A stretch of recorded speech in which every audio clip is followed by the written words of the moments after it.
Hello, and welcome to another video with videos to fall asleep to. In this video, we will cover the history of tennis. Be sure to like, comment, and subscribe for more videos. There is a terrifying intimacy to tennis. Think about the other great sports of the world. In football, you have 10 other men on the pitch to hide behind. In boxing, your trainer is right there in the corner, patching your cuts and screaming in your ear. Even in golf, you can chat with your caddy. But in singles tennis, you are placed inside a geometric cage. You are stripped of all coaching. You are not allowed to talk to anyone. For up to 5 hours, you are locked in solitary confinement, staring across a net at the one person in the world who is actively trying to destroy you. And the crowd? The crowd is forced to sit in absolute, breathless silence while you work. Every missed shot, every double fault, every moment of psychological collapse is entirely, undeniably yours. Tennis is not just a sport. It is a psychological autopsy played out in neon yellow. But it wasn't always played on hard courts by baseline gladiators. The history of tennis is a bizarre, winding journey. It is a story that begins in the quiet cloisters of French monasteries, passes through the bloody hands of kings and revolutionaries, and culminates in a multi-billion-dollar global circus. Let us step onto the court. Act 1. The monks and the palm of the hand. We begin in France in the 12th century. Imagine a group of monks in a stone monastery. To pass the time between prayers, they invent a game in the courtyard. They take a ball made of leather and stuffed with wool, and they hit it back and forth over a rope, bouncing it off the slanted roofs and the stone walls. They didn't have rackets. They used the palms of their hands. They called it jeu de paume, the game of the palm. As you can imagine, hitting a hard leather ball with your bare hand for hours on end is agonizing. So they wrap their hands in leather gloves. Then they put wooden paddles on the gloves. Eventually, someone had the brilliant idea of attaching a handle to the paddle and stringing it with sheep gut. The racket was born out of sheer physical self-preservation. But what about the name? When a French server was about to strike the ball, they would shout a warning to their opponent. Tenez, meaning take this, or receive. When English knights and nobles traveled to France, they heard this word echoing through the courtyards. They brought the game back across the English Channel, and they mangled the French pronunciation. Tenez became tennis. Act 2. The Sport of Kings and the Guillotine. By the 16th century, tennis was no longer a game for monks. It was the absolute obsession of the European aristocracy. It was called real tennis, or court tennis. It was played indoors in massive, asymmetrical stone courts with penthouse roofs, galleries, and strange painted targets on the walls. The ball was solid and heavy, made of cork and wrapped in tightly stitched cloth. No one loved this game more than King Henry VIII of England. Henry was a fanatic. He built a magnificent court at Hampton Court Palace. He played in his youth when he was fit and athletic, and he continued to play even as he grew enormous, ordering his courtiers to retrieve the balls for him. He was allegedly playing tennis when he received the news that his second wife, Anne Boleyn, was being executed. He finished the set. For 200 years, tennis was the exclusive playground of kings, queens, and lords. It was a symbol of immense wealth because building an indoor stone court cost a fortune. But in 1789, the game collided with history in a way no one could have predicted. In France, the commoners had had enough of the starving and the taxes. The representatives of the Third Estate were locked out of the Royal Assembly by King Louis XVI.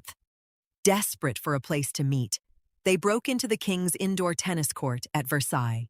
There, on a tennis court, they swore an oath not to disband until they had written a new constitution for France, the Tennis Court Oath. It was the spark that ignited the French Revolution. Within a few years, the aristocrats who had spent their afternoons lazily volleying in those courts were having their heads sliced off by the guillotine. The royal courts were abandoned, turned into military barracks or theaters. The sport of kings was dead. The game needed a resurrection, and it needed to step outside. Act 3. The Major and the Broken Roller. We moved to the manicured, polite lawns of Victorian England in the 1870s. Technology had changed the world. Charles Goodyear had invented vulcanized rubber. This meant that for the first time, you could make a ball that was light, hollow, and, crucially, bouncy enough to rebound off soft grass. In 1874, an eccentric Welsh major named Walter Clopton Wingfield saw an opportunity. He combined elements of real tennis, badminton, and Basque pelota. He patented a game that came in a wooden box containing rubber balls, a net, and some rackets. He called it sphéristike, which was Greek for the art of playing ball. Thankfully, absolutely no one wanted to say sphéristike. They called it lawn tennis. It was an instant sensation among the Victorian elite. It was one of the few sports where men and women could play together in a social, relatively unchaperoned setting. It was polite. It was genteel. You played in full corsets and long trousers, sipping tea between sets. But the defining moment of the modern game happened almost by accident. In 1877, a small sporting club in London called the All England Croquet Club was in financial trouble. Their horse-drawn roller, which they used to keep the croquet lawns flat, had broken. They needed £10 to fix it.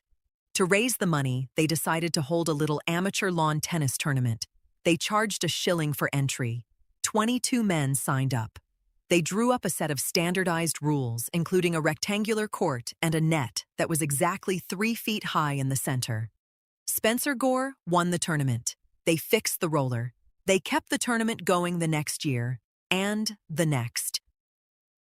You might know the club by its location, a quiet little suburb called Wimbledon.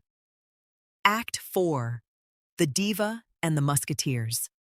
As the 20th century dawned, lawn tennis spread to America, Australia, and back to France. But it was still largely an amateur game played by wealthy, polite people who refused to sweat too much. Then, the 1920s roared, and tennis got its first true superstar. Her name was Suzanne Lenglen. She was a French woman, and she completely blew up the Victorian corset of tennis. Lenglen did not play polite baseline strokes. She leaped. She smashed. She moved like a ballet dancer. She caused an absolute scandal at Wimbledon by playing with bare arms and a skirt that stopped, God forbid, just below the knee. She wore a fur coat between matches. She drank cognac from a flask at the changeovers. She was a diva, and the public was utterly intoxicated by her. She lost only 1 match in 8 years. She forced the sport out of the polite country clubs and onto the front pages of the tabloids. Inspired by her, France produced the 4 Musketeers: Jean Borotra, Jacques Brugnon, Henri Cochet, and René Lacoste. Yes, the man who put the little crocodile on the shirts. They dominated global tennis, forcing the French to build a massive new stadium to host their defense of the Davis Cup. They named the stadium after a French World War I fighter pilot, Roland Garros. Act 5. The Open Era and the Ice versus Fire. But a dark cloud hung over the sport for decades. The hypocrisy of amateurism. The Grand Slam tournaments, Wimbledon, the US Open, the French Open, the Australian Open, were strictly for amateurs. If you took a dime of prize money, you were banned. This meant only the independently wealthy could play for the biggest trophies, while working-class players had to turn pro and play in traveling, second-rate circus tours just to feed their families. Finally, in 1968, the dam broke. The sport entered the open era. Professionals and amateurs were allowed to compete against each other. Prize money was introduced. Television cameras rolled, and tennis entered its rock and roll era. The 1970s and 80s. If you want a rivalry that defines the psychological extremes of the human condition, you look at Björn Borg and John McEnroe. Borg was the Swede, the Iceman. He had long blonde hair, a resting heart rate that belonged to a hibernating bear, and a baseline game of heavy, looping topspin. He never spoke. He never blinked. He just suffocated you. McEnroe was the American. He was pure, unadulterated fire. He served and volleyed, rushing the net with the aggressive instincts of a street fighter. And he raged. He screamed at the umpires. "You cannot be serious!" He threw his racket. He insulted the crowds. When they met in the 1980 Wimbledon final, it was a clash of civilizations. Ice versus fire. Baseline versus net. Silence versus noise. Borg won in 5 agonizing sets, but the sport was elevated to a global television spectacle. And quietly, in the background of this era, the most fundamental change in the history of the sport was happening. The racket. For 400 years, rackets were made of wood. The heads were tiny. The sweet spot was the size of a walnut. But in the 80s, aerospace engineers started making rackets out of graphite, Kevlar, and fiberglass. The racket heads got massive. The strings became synthetic. Suddenly, you didn't have to delicately slice the ball. You could swing at it with violent, brutal force, snapping your wrist to generate RPMs of topspin that defied gravity. The ball would dive over the net and kick up like a wounded animal. The era of the delicate chip-and-charge gentleman was dead. The era of the baseline gladiator had begun. Act 6. The Golden Age of Gods and Queens. Which brings us to the modern era. An era of unprecedented, absolute monopoly. First, let us look at the women's game. In the late 90s, the sport was turned upside down by 2 sisters from the public courts of Compton, California, Venus and Serena Williams. They didn't just beat the country club establishment, they physically dismantled it. Serena Williams brought a serve that was a weapon of mass destruction. She brought an intimidating, relentless athletic power that the women's game had never seen. She won 23 Grand Slam singles titles, crossing eras, crossing decades, winning a major while pregnant. She became not just a tennis player, but a cultural monolith. And on the men's side, for 20 years, we lived through an anomaly. The Big Three. Historically, a great player might win 6 or 7 Grand Slams. Pete Sampras won 14, and the world thought that record would stand for a century. Then came Roger Federer. He played tennis like he was moving underwater. It was balletic. It was geometric perfection. He didn't seem to sweat. He won 20. Then came Rafael Nadal, the antithesis of Federer. Nadal played every point as if someone were holding his family hostage. He grunted. He sweated. He whipped the racket over his head, generating a tidal wave of topspin that destroyed opponents' shoulders. On the crushed red brick of Roland Garros, he was an immortal. He won 22. And then came the man who decided to break them both, Novak Djokovic. Djokovic wasn't universally loved like Federer or deeply admired like Nadal. He was the villain who crashed the party. But he possessed a superpower: elasticity. He was a human backboard. You could hit the best shot of your life, a shot that would be a winner against 99% of the human race, and Djokovic would slide into the splits, stretch out his racket, and put the ball an inch inside your baseline. He broke their will. He won 24. These 3 men didn't just compete. They pushed the physical limits of the sport into the stratosphere. They played 6-hour finals in Melbourne, barely able to stand at the trophy ceremony. They turned the baseline into a trench war. Epilogue. The meaning of love.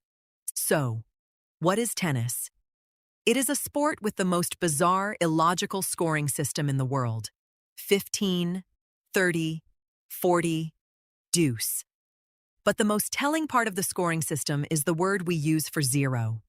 When you have no points in tennis, you have love. Historians will tell you that love comes from the French word l'œuf, meaning the egg, because an egg looks like a zero. But I prefer the romantic interpretation. To have 0 points is to have nothing but the love of the game. Because tennis is cruel. It is the only sport where the clock cannot save you.